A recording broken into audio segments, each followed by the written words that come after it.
Right now, as you're watching this video, there is something sitting inside your Android phone that you never downloaded, never agreed to, and never even knew existed. It has no icon. It leaves no trace in your app drawer. It runs silently in the background. Deep inside your system, and according to millions of users around the world who have already discovered it, it has access to your images, your private photos, the messages you send and receive, and the most unsettling part? Google put it there, deliberately, without asking you, without telling you. And when people tried to remove it, it came back.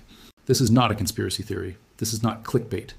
This is a real system component with a real package name that has been confirmed by researchers, developers, academics, and the biggest tech publications on the planet. And by the end of this video, you are going to know exactly what it is, exactly what it does, exactly why millions of people are furious about it, and exactly how you can find it and stop it on your own phone, step by step. So do not skip a single second of this, because what we are about to go through could be the most important thing you learn about your phone this year. Let's go back to October 2024. Google quietly publishes a blog post about a new feature coming to Google Messages called sensitive content warnings. The idea sounds reasonable on the surface. If someone sends you an explicit or nude image, your phone will blur it and show a warning before you see it. Child protection, user safety, all the right buzzwords. Most people read the headline, nodded, and moved on. What almost nobody noticed was buried deep inside that announcement. Google didn't just add a feature to an app. They were building an entirely new system component, an invisible background running image scanner that would be pushed directly to every Android phone on the planet. And they never once mentioned its name. That name is Android System Safety Core. And on January 22nd, 2025, it silently appeared on hundreds of millions of Android devices worldwide. No notification, no permission request, no pop-up, no warning. One day, it simply was not there. The next day, it was installed, running, and completely hidden from your normal app list. Users only started discovering it weeks later when they went digging through their system settings and found something they had never seen before, something they absolutely did not install themselves. Forums erupted, Reddit threads exploded, tech journalists started investigating, and what they found raised serious questions that Google has still not fully answered.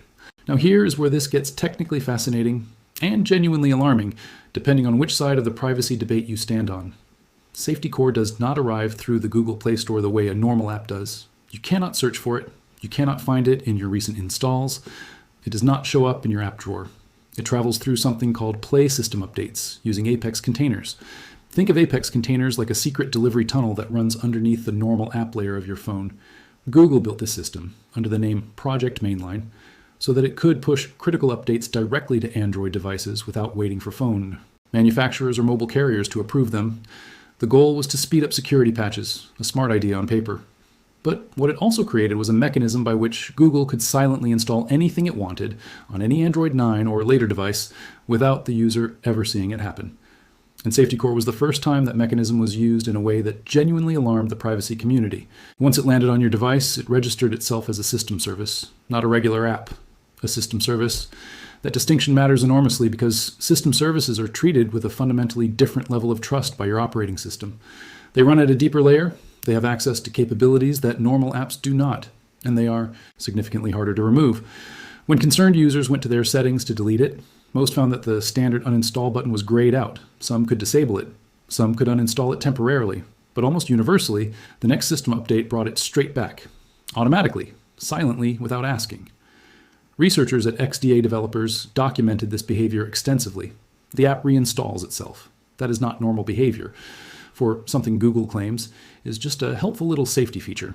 So let us talk about what Google actually says Safety Core does, because you deserve both sides of this.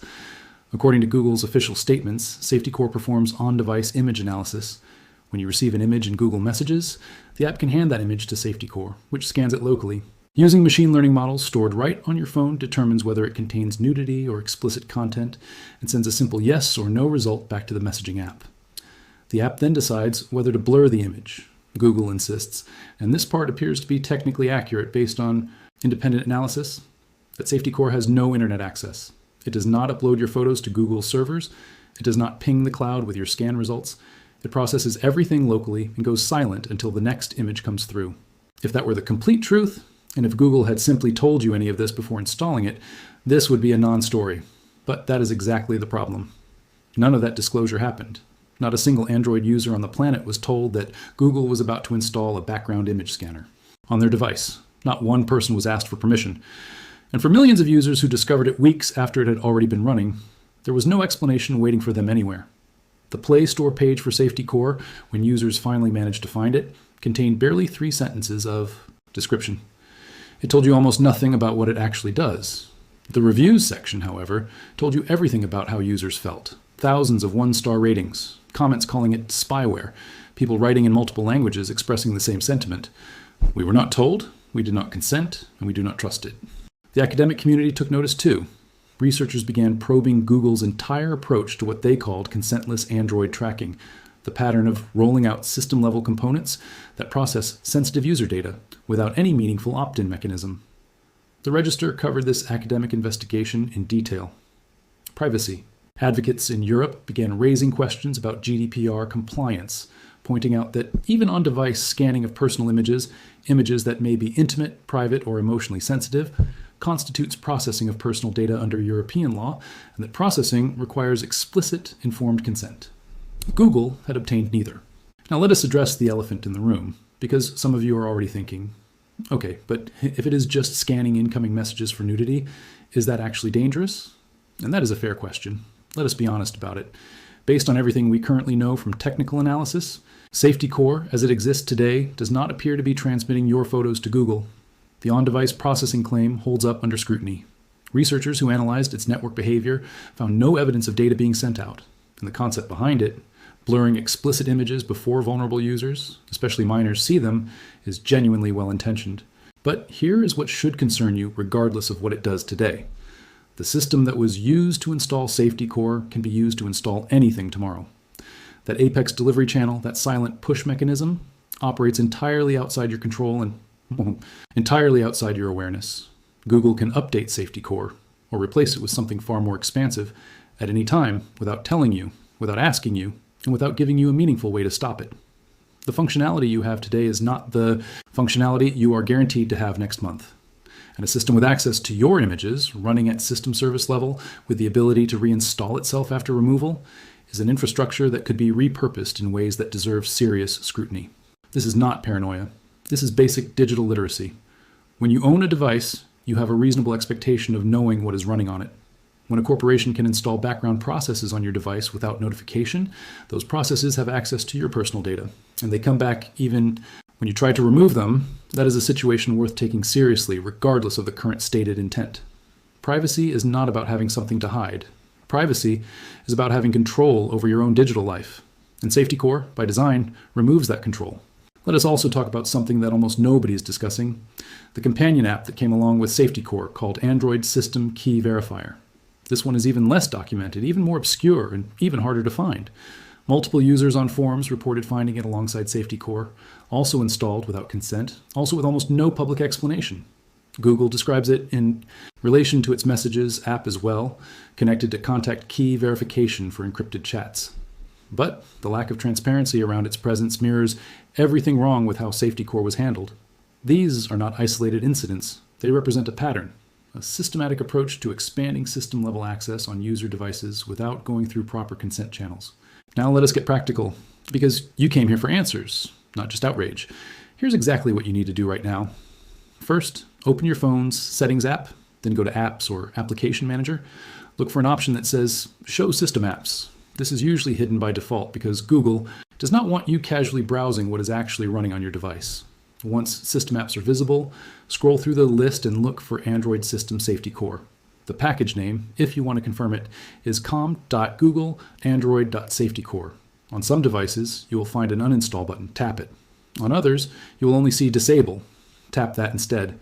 Disabling it prevents the app from running, even if it cannot be fully removed. Now here is the important part.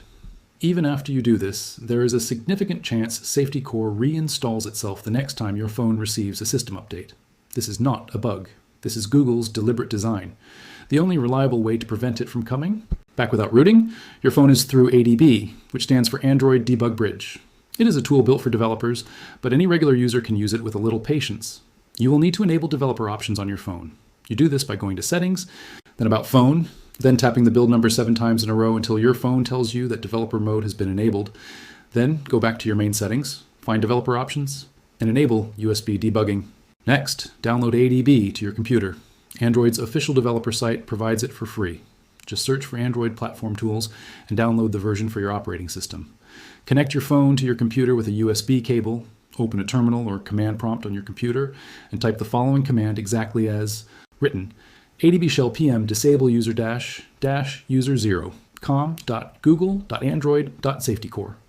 Run that command, and your phone will disable SafetyCore at the user level, which means it will not reinstall itself through regular Play system updates. Users on XDA developers have tested and confirmed this method works consistently across multiple Android devices.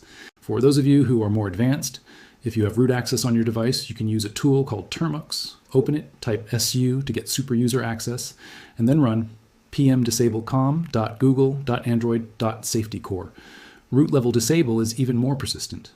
There's also a Magisk module circulating in the Android modding community specifically designed to block Google from silently reinstalling SafetyCore in its companion Key Verifier app. If you know your way around Magisk, that is worth looking into. For users on Xiaomi devices running MIUI or HyperOS, the path is slightly different. Go to Settings, then Apps, search for Android System SafetyCore directly, and you should see a standard uninstall option without needing ADB or root. Xiaomi has left this one more accessible than stock Android. Samsung users running One UI may find similar accessibility through the App Info menu under their system app settings. Here's one more thing you can do regardless of whether you disable SafetyCore or not. Use a network firewall app to block its internet access as an added layer of protection. Apps like NetGuard do not require root and allow you to block any app or service from accessing the internet. Even if SafetyCore's claimed offline operation is completely honest today, blocking its network access gives you one more layer of control: privacy. Through layered defenses is always smarter than trusting a single promise from a corporation that already demonstrated it will not ask your permission before accessing your system. Now, zoom out for a moment and think about the bigger picture here, because the SafetyCore situation is a symptom of something much larger. The relationship between smartphone manufacturers, operating system developers, and the people who actually own these devices has shifted dramatically over the past decade. You paid for your phone, but in a very real sense, you do not fully control it. Google controls what gets installed at the system level. Apple controls what apps can exist on iOS. Carriers have historically bloated devices with software that cannot be removed. And increasingly, these companies are treating the devices in your pocket as infrastructure for their own services, rather than personal tools that belong to you. SafetyCore is simply the most visible recent example of that dynamic playing out in a way that enough people noticed to create a public response, and the response has been significant. Millions of one-star reviews, academic papers, coverage in the Register, GAX, XDA developers, Android Central, Phone Arena, and dozens of other tech outlets, forum threads in multiple languages across Reddit, Mastodon, and niche Android communities, privacy researchers citing potential GDPR violations. All of it pointing to the same conclusion, that what Google did here, whatever the stated intention, was a violation of the basic trust relationship between a platform and its users, and the fact that SafetyCore reinstalls itself, even after a user makes the explicit choice to remove it, makes that violation even harder to defend. Google has not issued a comprehensive public apology. They have not committed to requiring user consent for future silent installs of this nature. They have not changed the mechanism that allowed SafetyCore to land on hundreds of millions of devices without a single notification. And that silence, in a situation like this one, tells you something important about how much the company values your autonomy as a user versus its own ability to expand its system footprint without friction. What you do with that information is up to you. Some people will decide that SafetyCore is harmless enough to leave alone, that local image scanning is a reasonable feature, and that Google's assurances about offline processing are sufficient. That is a legitimate choice to make if you make it consciously and with full information. Others will decide that a system they did not consent to, running at a level they cannot easily control, touching data, as sensitive as personal images, is simply not something they are comfortable with on their device, regardless of current stated purpose. That is also a completely legitimate choice. But the key word in both cases is choice. You deserve to make it knowingly, not have it made for you while you were busy living your life. So here's what I want you to do right now. First, go check your phone. Open your system apps, search for Android System SafetyCore, and see if it is there. There's a very high probability it is, because it was rolled out globally to every Android device running Android 9 or later, and that covers the overwhelming majority of Android phones currently in use around the world. When you find it, you now know exactly what it is, exactly what it claims to do, and exactly why so many people have chosen to disable it. And you know how to disable it yourself. Second, share this video with someone who owns an Android phone. because the odds that they know about this are extremely low. Most people will go their entire lives without knowing that a background image scanner was silently installed on their device by Google in early 2025. That is exactly how Google wants it. The more people who know, the more pressure exists for platforms to change how they handle these rollouts in the future. Awareness is not just personal protection, it is collective leverage. Your phone is yours, the data on it is yours, the images on it are yours, and any process running in the background of your device, touching any of that, should require your knowledge and your consent. Full stop. That is not an extreme position. That is the bare minimum standard of respect that every user of every platform deserves. And until companies like Google are held to that standard consistently, by regulators, by researchers, by press, and by the millions of users who make their platforms valuable in the first place, situations like Safety Core will keep happening. New names, new package IDs, same silent install, same lack of consent, same pattern. Stay informed, stay in control, and keep asking the questions that companies like Google are counting on you to never think to ask.